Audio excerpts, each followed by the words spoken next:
बिस्मिल्लाहिर्रहमानिर्रहीम अस्सलाम वालेकुम। नेक्स्ट हमारा टॉपिक है first category and second category. A subset A of a matric space X is said to be of the first category if and only if A can be covered by a countable union of its nowhere dense subsets। For इसका मतलब ये है कि आप A को लिख सकें A बराबर है union of A I, where A I जो है वो सबसेट है ए का, and A I is nowhere dense in x.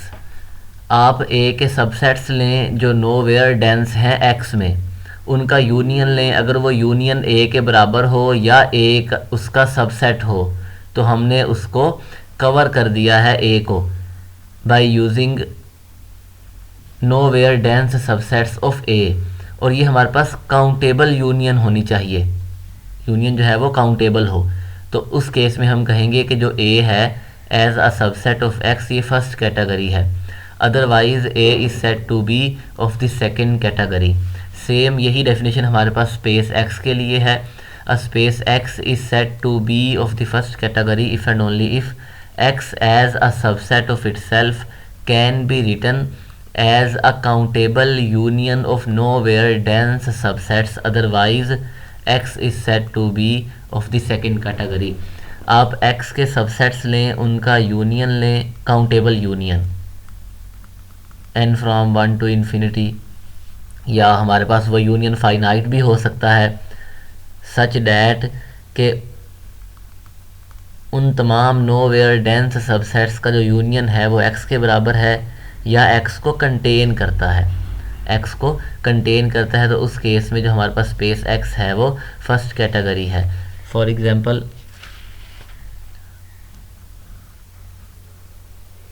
ये अगर स्पेस x है तो आप इसके सबसेट्स फाइंड करें, nowhere dense subsets, such that के उनका यूनियन लें तो वो x के, अब ये एक सेट है, ये दूसरा, ये तीसरा, और ये हमारे पास एक काउंटेबल कलेक्शन है।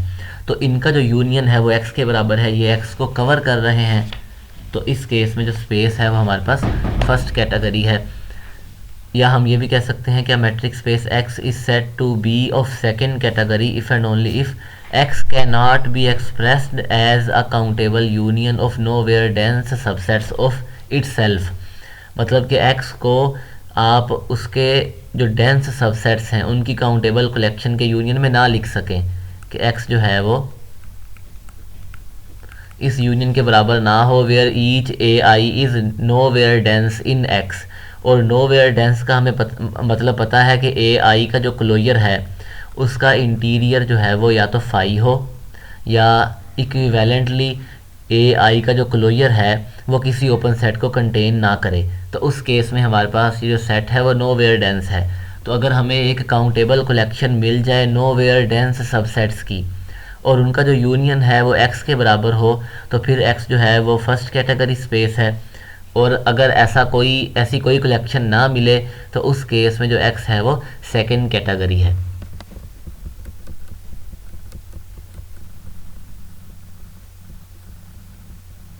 नेक्स्ट हमारे पास एग्जांपल है कि consider the set Q of rational numbers as a subset of real line. हमें पता है कि रियल लाइन में हर सिंगलटन सेट जो है वो क्लोज है। रियल लाइन में हर सिंगलटन सेट क्लोज है। अगर क्लोज है, इस सेट का मैं क्लोजर लूँ तो वो सिंगलटन Q ही आएगा। अब ये क्लोज इसलिए है क्योंकि आप इस सिंगलटन का ले कंप्लीमेंट तो वो एक ओपन सेट है। तो हर सिंगलटन सेट जो है वो एक क्लोज्ड सेट है इन R। ये ओपन है तो इसका मतलब ये है कि सिंगलटन सेट जो है वो क्लोज सेट है।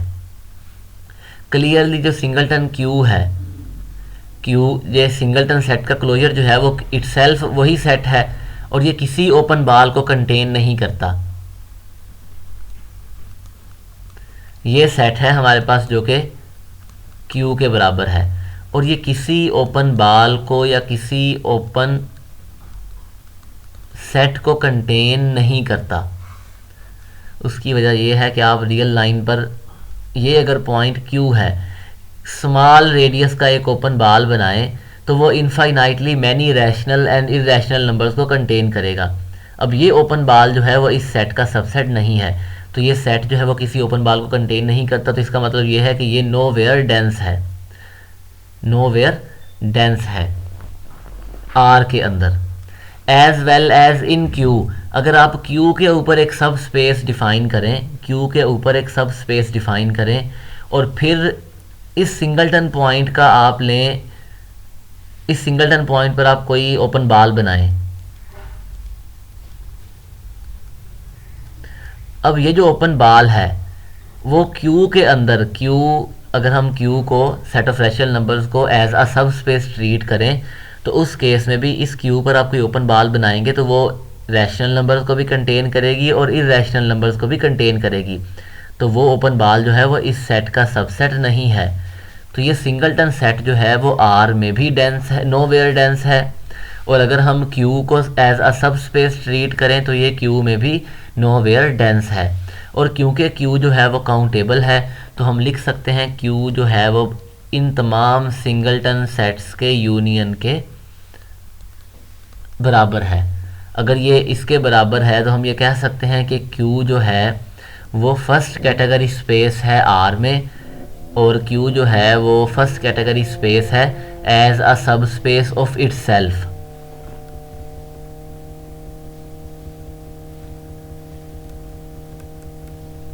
नेक्स्ट हमने शो ये करना है कि जो z है सेट ऑफ इंटीजर्स, वो R में तो फर्स्ट कैटेगरी है लेकिन सेकंड कैटेगरी है as a subspace of itself.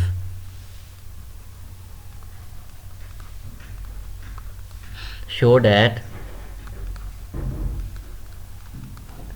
The set Z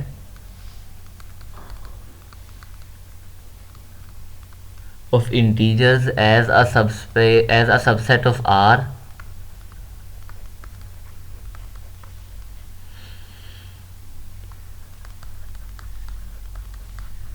is of the first category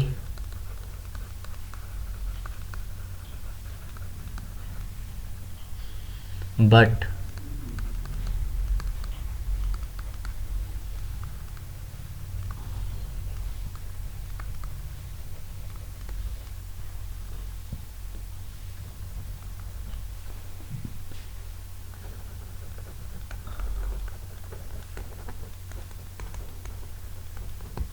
हमने शो ये करना है कि Z as a subset of R ये फर्स्ट कैटेगरी है, but is of the second category as a subspace of itself.